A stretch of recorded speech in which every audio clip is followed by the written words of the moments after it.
Hi guys, my name is Anj and I want to start off this video by saying thank you so much for the comments and just the subscribers, the new subscribers, which is crazy. It's my fourth video and I appreciate it so much. Like when I think that there's like a person behind a screen typing those words, it's just such a warm feeling. So thank you so much. I appreciate it a lot. But to get on with this video, I love watching people's favorites. Like I used to watch it when I was 12, I watch it now, and I just love how excited people are to share things that they care about. So I wanted to make my iteration for that, just things that I find cool, chic, fun. So this is my take on niche things that I find wicked and cool. Ignore the outfit change. I just wanted to get kind of comfortable because, you know, this is a safe space and I want to be comfortable talking about the things I love. Alrighty, starting off with number one of my favorite things recently to see is chrome silver accents scattered throughout the house in style and just random spaces. I love silver, as you can kind of tell. I'm a silver girl, but recently I've also loved incorporating silver into my like homeware.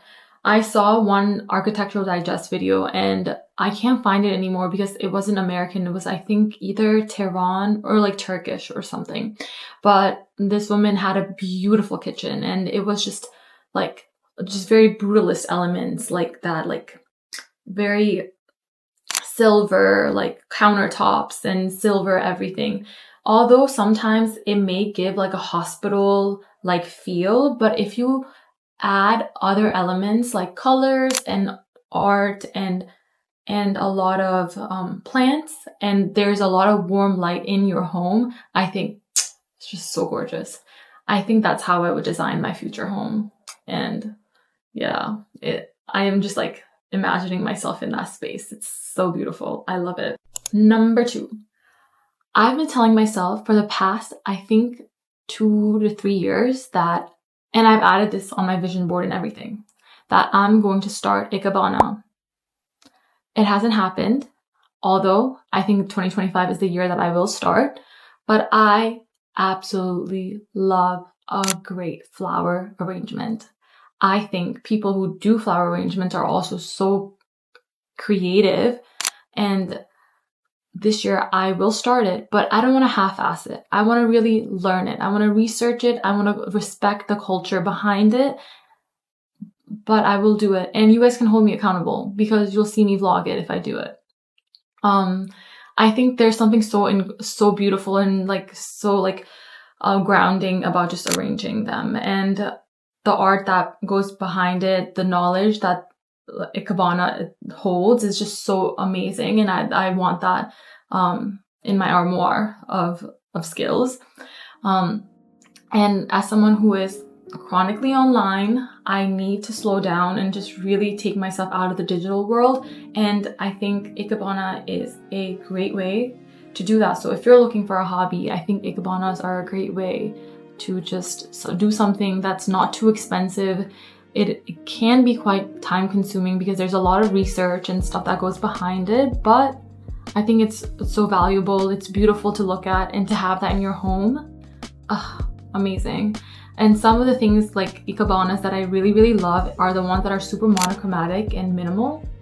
I do have something similar in my room, just 2 leaves, and one is like a different height than the other, and just looking at that every morning, it adds so much to my day. Like, I don't know if I sound crazy right now, but it really does. Beautiful things in your home make your day better, simply. And I think a lot of people who are looking for a hobby right now should definitely consider this. It's a very good one. This one is also in the realm of interior design and architecture, but French windows and an open courtyard. Let's start with French windows. I just have this imagery in my head that when I'm a bit older, I have big French windows in my kitchen, and I can just like whoosh, open it and just smell the air, like outside, the fresh air. And that's literally the thing that replays in my head over and over. Every time I'm struggling in life, that's the life I imagine for myself. And I'm cooking something really warm and nice in my like brutalist-esque kitchen, you know? I love French windows. I think they were like the best things ever invented. I love the floor to ceiling ones more. I want those all over my house, hopefully.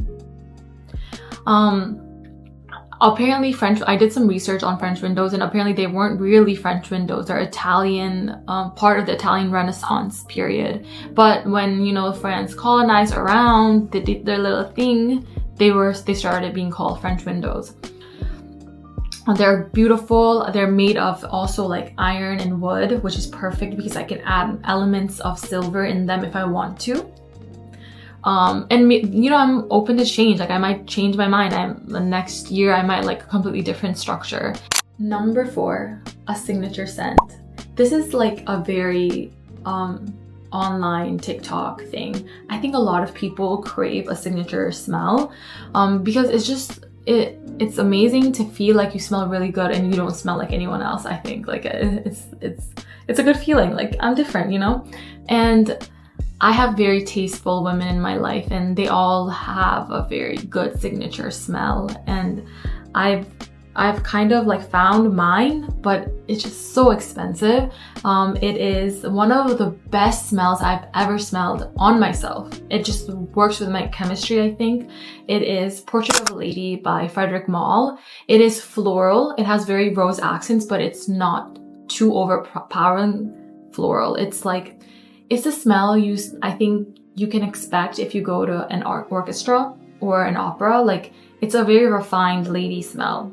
And I love it. And I think I'm at that stage in my life where I can start. I think I'm done with like edible vanilla smells now. I also do have the Le Labo's Centile 33 and the matcha one, but I love to pair them with other scents, but I don't wear them like separately.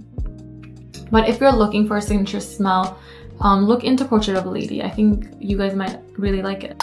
Number 5, I believe.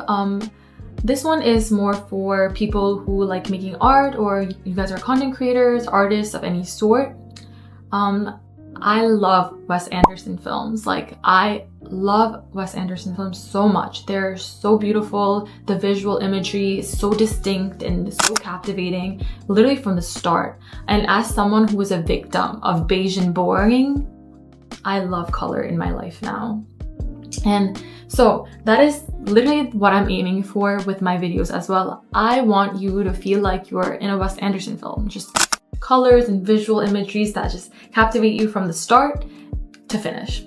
And if you are someone who's looking for inspiration outside of just social media and Pinterest and all that, films are a great way. So my recommendation would be watching Darjeeling Limited. I just love the color grading of that video, like of the movie, and I want to work on that. I want to start working on color grading for my videos too. And I think a lot of my inspos come from Wes Anderson films. Yep.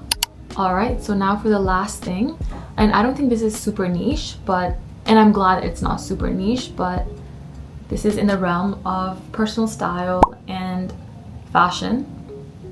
I love capsule wardrobes. I've been able to build mine for the past year because I've really worked for it, and I'm very huge on fabric, and I'm so glad that that's where we're headed, where we are all giving attention to what kind of clothes we're putting on our bodies, because not only is it bad for the environment, but it's also very bad for us.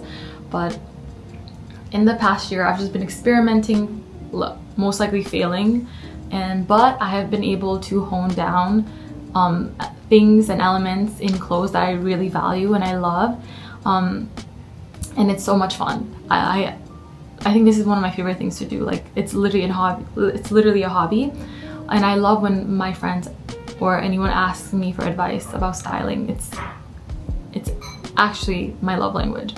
But I love building good quality capsule pieces and then adding super cool statement outerwear and shoes. So big on shoes and outerwear. Like that's why I think I love fall winter fashion a lot, but nothing screams chic more chic than a monochromatic outfit and a really cool jacket, or just a very monochrome look and a really cool shape shoe.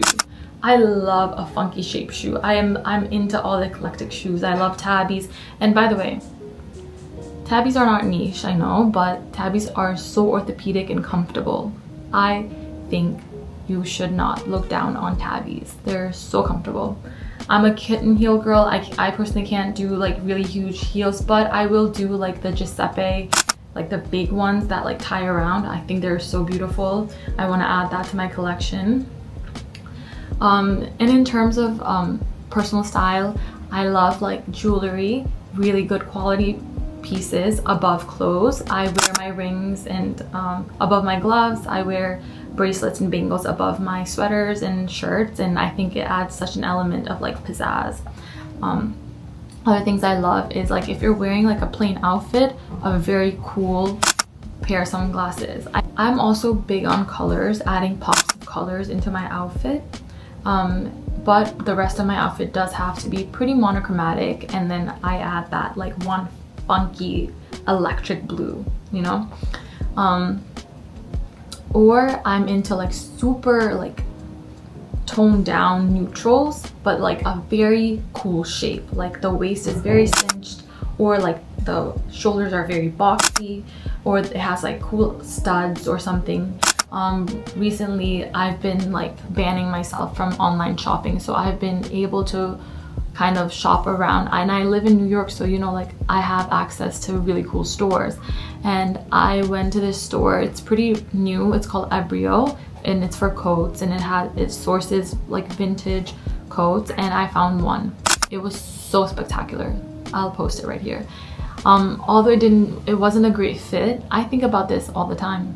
Like there's just something about good clothes that will stay in your mind for a long time, and that doesn't happen when you're following trends. And it's very hard because like you're being fed things all the time, so it's good to get your inspiration from print media. So me and my boyfriend try to go on the weekends to just look at print and find our inspiration from there.